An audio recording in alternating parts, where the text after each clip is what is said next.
तो आज का टॉपिक है डायनेमिक या रन टाइम मेमोरी एलोकेशन। हम अपने प्रोग्राम में किसी वेरिएबल को मेमोरी या तो कंपाइल टाइम पे दे सकते हैं या रन टाइम पे दे सकते हैं। जैसे कि अगर हमने अपने प्रोग्राम में कोई एरे ले रखी है तो एरे को हमें एरे का साइज़ हमें पहले से अपने प्रोग्राम में फिक्स एक साइज़ देना होता है।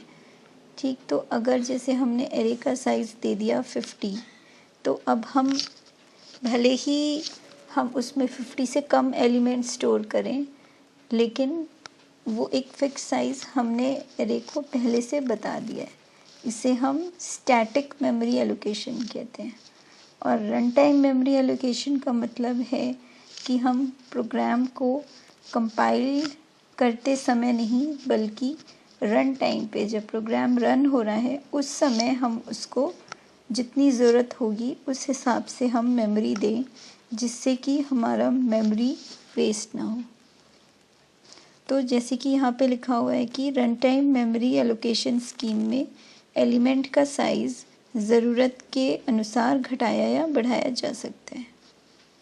तो सी में जब भी हमें डायनामिक मेमोरी एलोकेशन करना होता है तो उसके लिए हमें पॉइंटर्स की मदद लेनी होती है। ठीक है, point with the help of pointers we can do dynamic memory allocation. अब डायनामिक मेमोरी एलोकेशन में ये 4 इम्पॉर्टेंट फंक्शंस हैं जो हम अभी देखेंगे। मेलॉक, सबसे पहला है मेलॉक, फिर है कैलॉक, फिर है फ्री फंक्शन, ये जो भी मेमोरी हमने एलोकेट की है अपने प्रोग्राम में उसको फ्री करने के लिए यूज़ होता है, और चौथा फंक्शन है रीअलॉक। ठीक, तो पहले हम समझते हैं कि डायनामिक मेमोरी एलोकेशन की ज़रूरत क्यों पड़ी। इसे मैं आपको एक प्रोग्राम की हेल्प से बताती हूँ।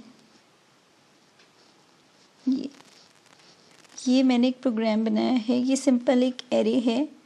ठीक है, ये प्रोग्राम क्या करेगा कि हमने मार्क्स की एक एरे ले ली। ठीक है, एक एरे है जिसका नेम है मार्क्स। इसमें हम स्टूडेंट्स के मार्क्स को स्टोर करेंगे। ठीक, लेकिन हमने एरे ली है, इसलिए हमें पहले से एरे का साइज़ बताना पड़ेगा। तो अब ये जो मार्क्स वेरिएबल है इसका साइज़ आपका फिक्स है 50। जब आप इस प्रोग्राम को कंपाइल करोगे उसी समय इस वेरिएबल को कितनी मेमोरी एलोकेट हो जाएगी, 50, और हर एक एलिमेंट इंटीजर टाइप का है। तो इंटीजर हमारा कितना साइज़ लेता है, इंटीजर लेता है 4 बाइट्स। तो टोटल आपके प्रोग्राम को 50 × 4 200 बाइट्स ऑफ मेमोरी एलोकेट हो गई। अब भले ही आप उसको यूज़ करें ना या ना करें, लेकिन एक फ़िक्स मेमोरी आपका प्रोग्राम हमेशा ले लेगा इस केस में। तो हमने साइज़ बता दिया 50। अब हम क्या करेंगे, यूज़र से इनपुट लेंगे कि कितने स्टूडेंट्स हैं, और नंबर ऑफ़ स्टूडेंट्स को हमने एक वेरिएबल नम में स्टोर करा लिया। अब हम हर स्टूडेंट्स का मार्क्स यूज़र से लेंगे।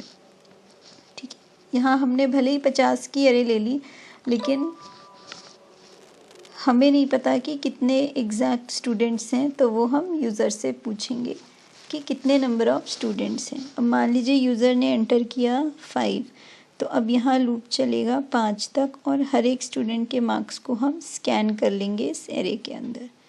ठीक, अब हम प्रिंट कराएंगे मार्क्स को। फॉर लूप की मदद से हमने मार्क्स को प्रिंट करा लिया। तो अब अगर हम देखें कि एरे का साइज़ है कितना, ठीक, तो वो हम कैसे प्रिंट करा सकते हैं। ये साइज़ ऑफ फंक्शन होता है, इसके अंदर हम जो भी वेरिएबल पास करते हैं ये उसका साइज़ बता देता है। ठीक, तो साइज़ ऑफ के अंदर हमने हमारी एरे है मार्क्स। तो अगर हम इस प्रोग्राम को रन करें, अच्छा इसमें हमें कुछ इनपुट भी देना पड़ेगा। क्या क्या इनपुट देना है, नम मतलब कितने स्टूडेंट्स हैं, और फिर लूप चलेगा, हर स्टूडेंट्स के हमें मार्क्स बताने हैं। तो इनपुट हमें यहाँ पे देना। अगर आप टर्बो सी यूज़ कर रहे हैं तब तो स्क्रीन पे वेट करेगा ये इनपुट के लिए। ठीक है, ये मैं ऑनलाइन कंपाइलर यूज़ कर रही हूँ, तो मुझे यहाँ पे पहले इनपुट बताना पड़ेगा। तो नंबर ऑफ़ स्टूडेंट्स में मैंने जो पहला इनपुट मुझे क्या चाहिए, नंबर ऑफ़ स्टूडेंट्स, तो मैंने एंटर कर दिया 5। ठीक, अब क्या इनपुट इसको चाहिए, हर एक स्टूडेंट के मार्क्स। तो अब मैं यहाँ मान लीजिए पहले स्टूडेंट का मार्क्स है 10, दूसरे का 20, फिर 30, फिर 40, फिर 50। ये मैंने मार्क्स दे दिया। अब मैं इस प्रोग्राम को एग्जीक्यूट कराती हूँ। तो ये हमारा आउटपुट आया 10, 20, 30, 40, 50 ये मार्क्स आ गए। लेकिन एरे का साइज़ कितना आया, 200। ठीक, क्योंकि इसने 50 स्टूडेंट्स की एरे बना ली। तो हर एक स्टूडेंट, तो एरे का साइज़ कितना हमने लिया था, ये देखिए हमने प्रोग्राम में एरे का साइज़ लिया था 50 और हर एक एलिमेंट इंट टाइप का है। तो टोटल कितने बाइट्स हो गए, इंटीजर 4 बाइट्स लेता है तो 50 इंटू 4 200 बाइट्स। लेकिन एक्चुअल में हम उसमें से यूज़ कितना कर रहे हैं, हमने तो 5 स्टूडेंट के ही मार्क्स एंटर किए, तो 5 इंटू 4 20 बाइट्स। ठीक है, ये 20 बाइट्स हम यूज़ कर रहे हैं, लेकिन हमारे प्रोग्राम को 200 बाइट्स पहले से ही मिल चुका है कंपाइल टाइम पे। तो हम एक तरीके से इसमें मेमोरी वेस्ट कर रहे हैं। ठीक, और मान लीजिए नंबर ऑफ़ स्टूडेंट्स कभी 50 से ज़्यादा हुए, 60 हुए, तो अब हम उसको रन टाइम पे बढ़ा नहीं सकते मेमोरी। ठीक है, हमारा प्रोग्राम हमेशा 50 स्टूडेंट्स का ही डेटा स्टोर कर पाएगा। ठीक है, रन टाइम पे मेमोरी एलोकेशन नहीं हो रहा। तो अगर हमें 60 स्टूडेंट्स का डेटा स्टोर करना है तो हमें वापस से जाके अपने प्रोग्राम में चेंज करना पड़ेगा। ठीक है, तो मतलब एरे में फ्लेक्सिबिलिटी नहीं है, एक बार इसका जो साइज़ दे दिया वो फिक्स रहेगा। तो इस प्रॉब्लम को सॉल्व करने के लिए कि अगर हम चाहते हैं जितना यूज़र इनपुट दे, जैसे अगर यूज़र ने इनपुट दिया 5, तो केवल 5 स्टूडेंट्स के लिए उतनी मेमोरी एलोकेट हो, मतलब 5 इंटू 4 20 बाइट्स। और यूज़र अगर इनपुट दे रहा है 60, तो 60 स्टूडेंट्स के लिए मेमोरी एलोकेट हो, मतलब 60 इंटू 4 कितना हो गया, 240 बाइट। लेकिन अभी हमारा प्रोग्राम हमेशा कितना लेगा, 200 बाइट्स। ये देखिए यहाँ मैंने साइज़ प्रिंट कराया एरे का, तो हमेशा कितना साइज़ आएगा इसमें, 200। तो ये है हमारा स्टैटिक या फिक्स्ड मेमोरी एलोकेशन। ठीक है, इसमें हम रन टाइम पे कुछ चेंज नहीं कर सकते। तो रन टाइम मेमोरी एलोकेशन के लिए सी में डायनेमिक मेमोरी एलोकेशन स्कीम के लिए मेमोरी कैसे एलोकेट करेंगे हम, मेलॉक फंक्शन यूज़ होता है। ठीक है, मेलॉक एक बना बनाया लाइब्रेरी है, इस फंक्शन को बस हमें कॉल करना रहता है। और इसका हम सिंटैक्स देखेंगे कि कैसे हम मेलॉक को कॉल करा सकते हैं।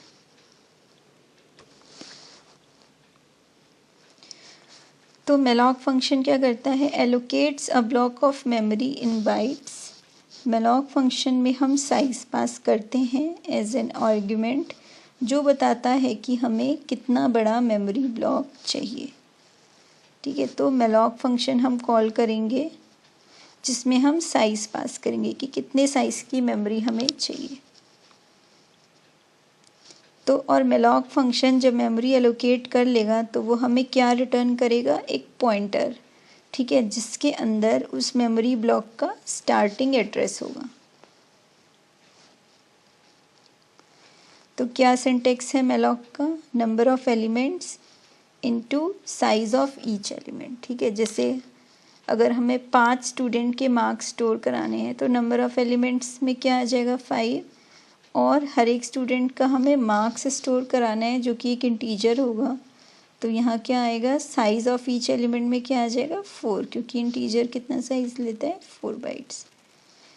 यही चीज़ मैंने यहाँ नीचे एक्सप्लेन की हुई है। माना कि हमें 7 इंटीजर वैल्यू को स्टोर करने के लिए मेमोरी स्पेस एलोकेट करनी है, तो हम कैसे करेंगे, malloc 7 into size of int. ठीक है, तो साइज़ ऑफ इंट हमें क्या वापस करेगा, 4, और 7 इंटू 4 क्या हो गया, 28। तो 28 बाइट्स की मेमोरी हमने एलोकेट कर ली। और जो भी मेमोरी ब्लॉक एलोकेट होगा उसका जो स्टार्टिंग एड्रेस होगा वो किस में स्टोर हो जाएगा, पॉइंटर में। ठीक है, क्योंकि एड्रेस को हमेशा हम पॉइंटर वेरिएबल में ही स्टोर कर सकते हैं। बेस एड्रेस का मतलब होता है स्टार्टिंग एड्रेस।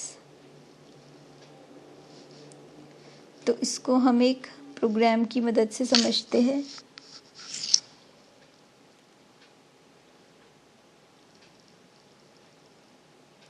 ये जो भी प्रोग्राम्स मैंने बनाए हैं इसके लिंक्स मैंने अपने वीडियो के डिस्क्रिप्शन बॉक्स में रख दिए हैं, ठीक है। आप वहाँ से जाके इन प्रोग्राम्स को देख सकते हैं।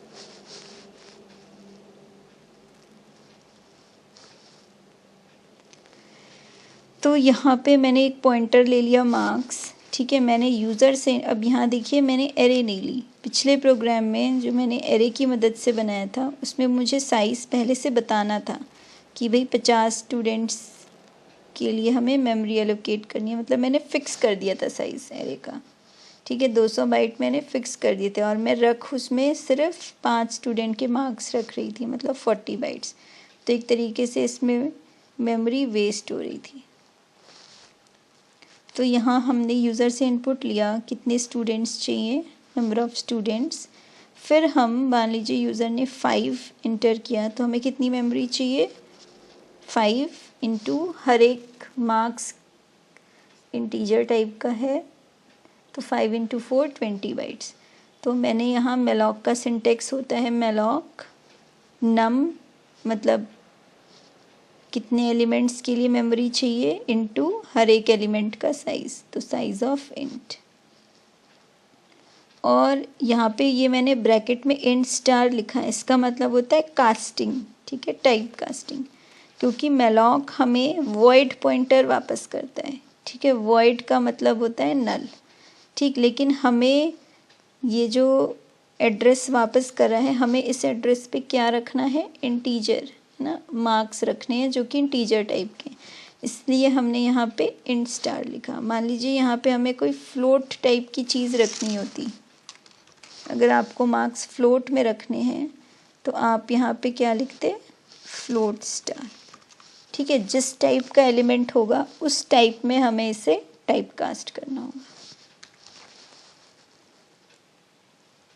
यहाँ मैंने इंटीजर लिया है तो मैं यहाँ पे इसको इंट में मैंने यहाँ पे टाइप कास्ट कर दिया इंट स्टार। स्टार क्यों लगाया, क्योंकि मेलॉक हमें हमेशा एक एड्रेस देगा, ठीक है। और इस एड्रेस को मैंने किस में स्टोर कर लिया, ये पॉइंटर में, ठीक है। मार्क्स क्या है, पॉइंटर।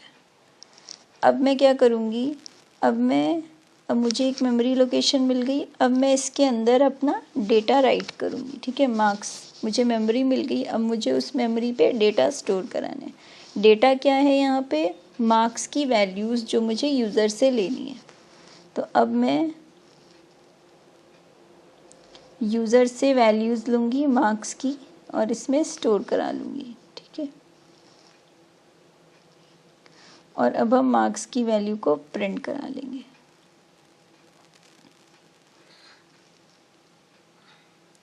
यहाँ पे भी मार्क्स क्या है, एक एरे है, लेकिन उस एरे को मैंने मेमोरी कैसे दी, मेलॉक फंक्शन से दी है, ठीक है। ना कि यहाँ पे मैंने ऐसे लिखा हो इंट मार्क्स 50। यहाँ पे मैंने एरे को एज अ पॉइंटर बनाया और फिर उसको मेमोरी दी मेलॉक फंक्शन से।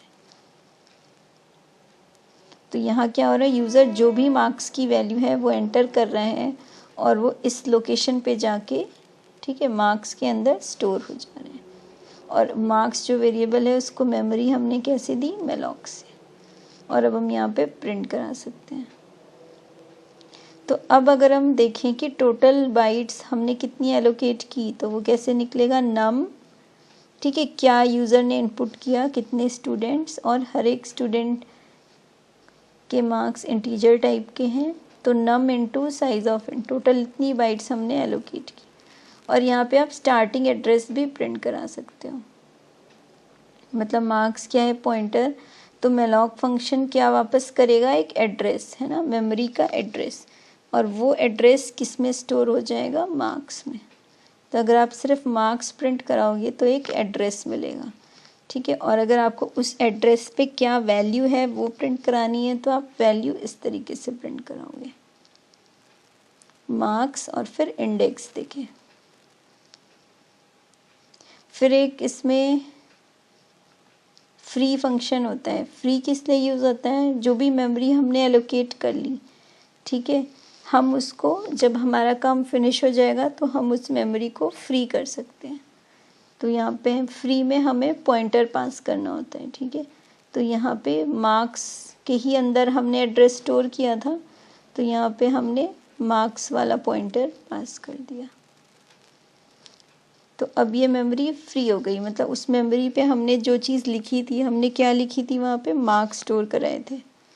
तो अगर जब आप फ्री फंक्शन के बाद मार्क्स को प्रिंट कराओगे, जैसे मान लीजिए मैं पहला एलिमेंट प्रिंट कराऊंगी, तो अब इसकी वैल्यू क्या प्रिंट होगी, 0, क्योंकि मेमोरी फ्री हो चुकी है। एक बार मैं इसको चला के दिखाती हूँ तो ज़्यादा समझ में आएगा। पहले हम यहाँ यूज़र से इनपुट दे देते हैं। इनपुट क्या क्या चाहिए हमें, नंबर ऑफ़ स्टूडेंट्स और उनके मार्क्स। नंबर ऑफ़ स्टूडेंट 5 हैं और मार्क्स क्या दे दिए हमने, 10, 20, 30, 40, 50।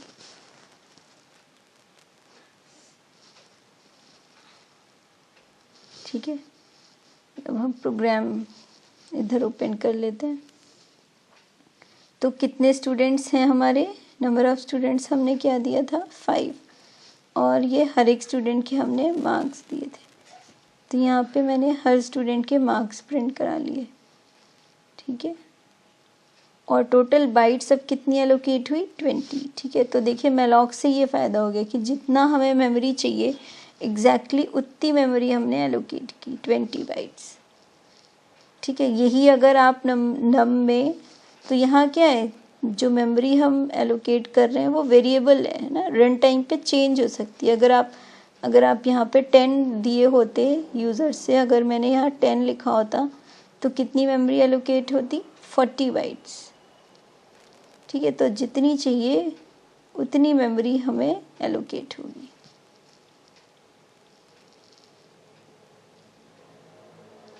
यहाँ आप स्टार्टिंग एड्रेस देख सकते हैं कि जो मेमोरी एलोकेट हुई उसका स्टार्टिंग एड्रेस ये प्रिंट कराया मैंने, ठीक है। एड्रेस एक बहुत बड़ी वैल्यू होती है, इसलिए उसको अनसाइंड इंटीजर मतलब %u से प्रिंट कराते हैं। अब मैंने इस मेमोरी को फ्री कर दिया, मतलब अब ये मेमोरी नहीं रही। तो ऑब्वियसली जब मेमोरी नहीं रही तो मेरा ये डेटा भी अब मुझे नहीं दिखेगा, ठीक है। तो अगर मैं यहाँ प्रिंट कराऊँ पहले स्टूडेंट के मार्क्स, मतलब मार्क्स ऑफ 0, तो क्या आया, वैल्यू 0, ठीक है। जबकि आना चाहिए था 10, लेकिन मैंने इस मेमोरी को फ्री कर दिया तो अब मेरा डेटा लॉस हो गया और मुझे क्या दिख रहा है यहाँ पे, 0। जबकि इस लूप में जब i की वैल्यू 0 थी, मतलब पहले स्टूडेंट के मार्क्स हमने क्या एंटर किए थे, 10। तो इसी तरीके से फ्री फंक्शन से हम मेमोरी को फ्री भी कर सकते हैं, जिससे कि अननेसेसरली हमारा प्रोग्राम उस मेमोरी को रिज़र्व ना रखे। अगर हमारा काम फिनिश हो गया, अब हमें वो मेमोरी नहीं चाहिए, तो हम फ्री फंक्शन की मदद से उस मेमोरी को फ्री कर देंगे। तो ये होता है मेलॉक फंक्शन।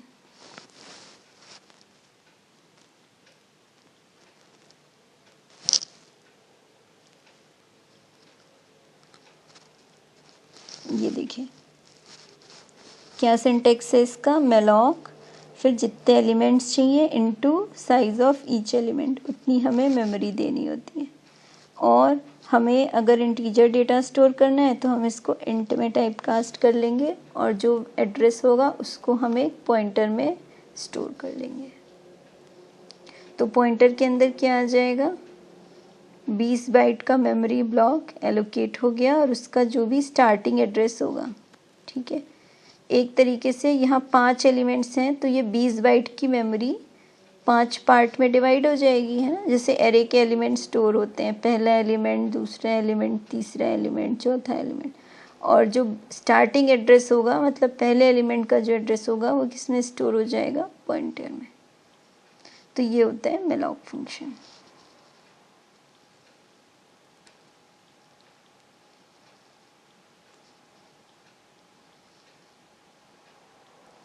फिर नेक्स्ट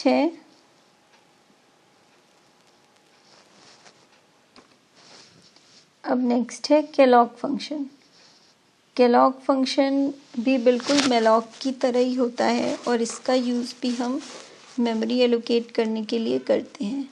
बस जो डिफरेंस है मेलॉक और केलॉग में वो ये है कि केलॉग फंक्शन जब कोई मेमोरी एलोकेट करके देता है तो वो उस मेमोरी लोकेशन पे जो वैल्यू होगी ना, उसको शुरू से ही 0 से इनिशियलाइज करके देगा। इसका मतलब ये है कि मान लीजिए आप अपने प्रोग्राम में कभी कोई वेरिएबल लेते हो, जैसे अगर आपने लिखा int A,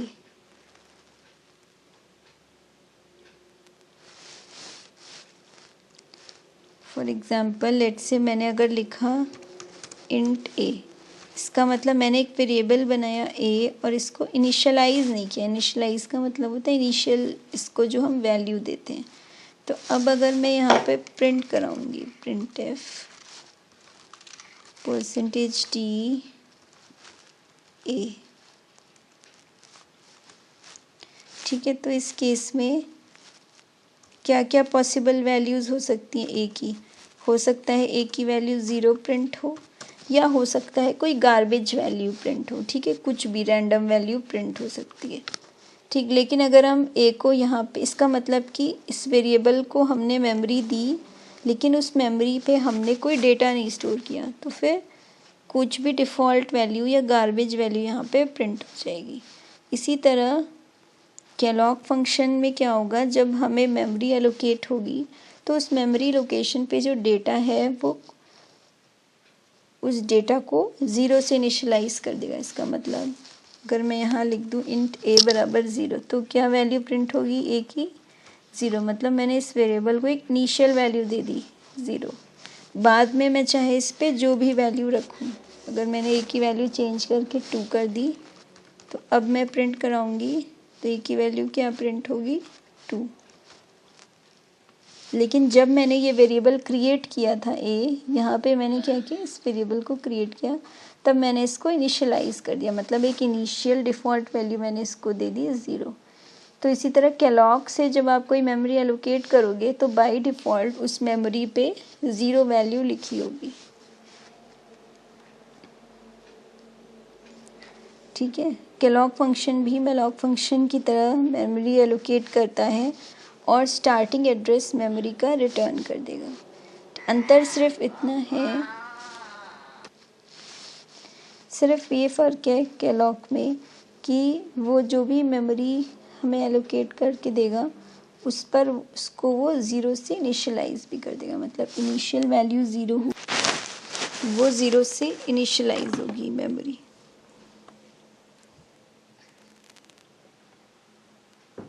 free function dynamically allocated memory created with either malloc or calloc doesn't get freed on its own, ठीक है। इसका मतलब कि हम जो भी मेमोरी एलोकेट करते हैं malloc या calloc से, उसको हमें फ्री भी करना होता है, ठीक है। तो मेमोरी को फ्री करने के लिए फ्री फंक्शन यूज़ होता है। फ्री के अंदर हम पॉइंटर पास कर देते हैं। अब नेक्स्ट है रीअलॉक फंक्शन। रीअलॉक फंक्शन इसलिए यूज़ होता है, मान लीजिए हमने मेलॉक से कोई मेमोरी ली और अब हमें, लेकिन हमें वो मेमोरी कम पड़ रही है और हमें उसकी मेमोरी थोड़ी सी और बढ़ानी है, ठीक है। तो ये इसमें ध्यान देने वाली बात है कि रीअलॉक फंक्शन हमेशा मेलॉक या कैलॉक के साथ यूज़ होगा। मतलब आपने मेलॉक से कोई मेमोरी ली और फिर आपको उस मेमोरी का साइज़ थोड़ा सा और बढ़ाना है या घटाना है, तो उसके लिए हम रीअलॉक यूज़ करेंगे। यही पॉइंट यहाँ पे लिखा हुआ है। यदि हमने मेलॉक या कैलॉक फंक्शन से एक बार जो मेमोरी स्पेस एलोकेट कर ली वो सफिशिएंट नहीं है, या तो वो कम है या ज़्यादा है, तो हमें उस मेमोरी ब्लॉक का साइज़ चेंज करने के लिए हमें रीअलॉक फंक्शन का यूज़ करना होगा। तो क्या सिंटेक्स है रीअलॉक का? रीअलॉक, उसके अंदर पॉइंटर, उसमें पॉइंटर में क्या होगा, ओल्ड वैल्यू जो हमें मेलॉक से मिली थी, और यहाँ पे हम न्यू साइज़ दे देंगे। तो जैसे ही हमने यहाँ पे न्यू साइज़ दिया और रीअलॉक फंक्शन को कॉल किया, तो अब हमें नया एड्रेस मिल जाएगा और वो कहाँ पे स्टोर हो जाएगा, इसी पॉइंटर वैल्यू में। तो यहाँ पे इसकी न्यू वैल्यू होगी और यहाँ पे इसकी ओल्ड वैल्यू होगी। ओल्ड वैल्यू मतलब कि जो हमें मेलॉक ने एलोकेट करके दी थी।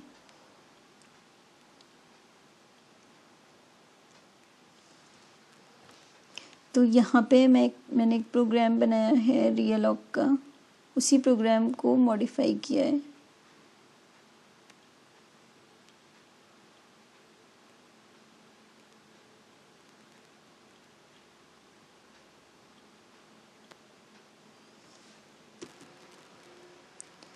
तो ये यहाँ तक ये प्रीवियस प्रोग्राम है। देखिए मैंने एक पॉइंटर लिया, अब मैंने उसे मेमोरी एलोकेट कर दी यूजिंग द malloc फंक्शन। यहाँ पे मैंने डेटा ले लिया और स्टोर कर दिया। तो यहाँ पे अगर हम टोटल बाइट्स एलोकेटेड प्रिंट कराएंगे, मान लीजिए मैंने नंबर ऑफ़ स्टूडेंट्स दिया 5, तो 5 इंटू 4 20 बाइट्स एलोकेट होगी। तो यहाँ हमें साइज़ क्या दिखना चाहिए, 20।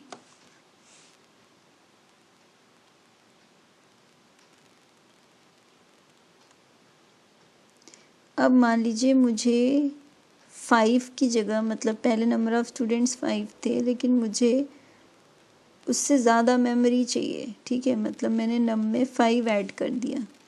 ठीक है, तो अब मैं क्या करूँगी, इसको, इस पॉइंटर को जो मुझे यहाँ से मिला था malloc से, मैं दोबारा इसे मेमोरी एलोकेट करूँगी यूजिंग द फंक्शन realloc। तो realloc के अंदर मार्क्स की ओल्ड वैल्यू, मतलब पुराना एड्रेस, और यहाँ पे नया वाला साइज़ दे देंगे। ठीक है, तो नम की वैल्यू पहले 5 थी और अब क्या हो चुकी है, 10। मतलब अब 10 स्टूडेंट्स के मार्क्स हमें स्टोर कराने। तो यहाँ पे आप देखोगे कि स्टार्टिंग एड्रेस आप प्रिंट करा सकते हो कि आफ्टर realloc हमें क्या एड्रेस मिला, और यहाँ पे वैल्यू हम देख सकते हैं कि अब नए एड्रेस पे क्या वैल्यूज़ हैं। तो मान लीजिए पहले हमने वैल्यूज़ दी थी, 5 स्टूडेंट के मार्क्स हमने दिए थे 10, 20, 30, 40, 50, और अब नंबर ऑफ़ स्टूडेंट्स हो गए 10। तो realloc क्या करेगा, जो पहली आपकी 5 वैल्यूज़ थी वो एज इट इज़ कॉपी कर देगा। ठीक है, और जो एक्स्ट्रा 5 हैं उस पे आप अपना नया डेटा स्टोर कर सकते हो। ठीक, लेकिन अभी मैंने कोई नया डेटा दिया नहीं, तो उस रिमेनिंग 5 पे हमें क्या दिखेगी, डिफ़ॉल्ट वैल्यू, जो कि 0 भी हो सकती है। इस प्रोग्राम को रन कराते हैं, पहले इसको इनपुट दे देते हैं 5।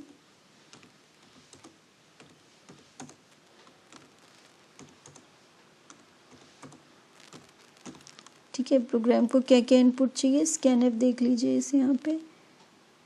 पहले तो इसको नंबर ऑफ़ स्टूडेंट्स चाहिए और उन स्टूडेंट के मार्क्स चाहिए, तो वो मैंने यहाँ पे इनपुट दे दिया। अब मैं अगर इसे एग्जीक्यूट कराऊंगी,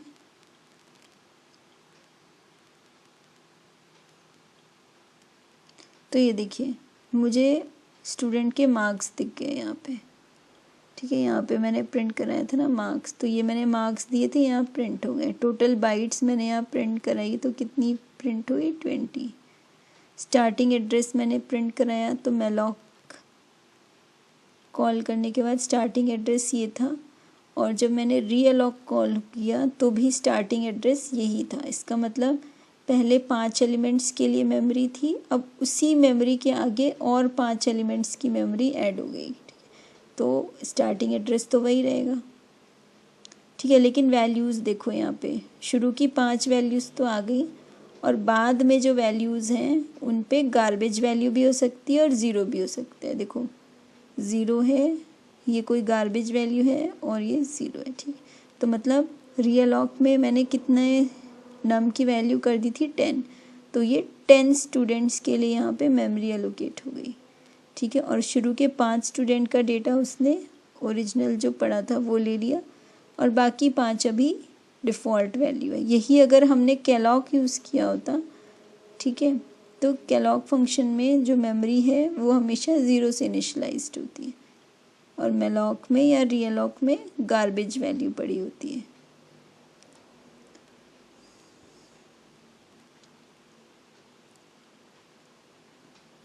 तो आई होप आपको ये क्लियर हो गया होगा। realloc ये है realloc, इसमें आप इस डायग्राम से देख सकते हैं। पहले मैंने एक पॉइंटर लिया, उसको malloc से मेमोरी प्रोवाइड की, तो इसमें 20 बाइट की मेमोरी है, लेकिन अब मुझे साइज़ बढ़ाना है। तो मैंने यहाँ क्या किया, मुझे पहले 5 था, मुझे साइज़ 10 करना है, तो मैंने realloc फंक्शन को कॉल किया, और अब क्या होगा, जो 20 बाइट की मेमोरी थी वो इंक्रीज़ होके 40 बाइट की होगी, और से स्टार्टिंग एड्रेस तो यही रहेगा क्योंकि इसके आगे एक नया ब्लॉक क्रिएट हो गया।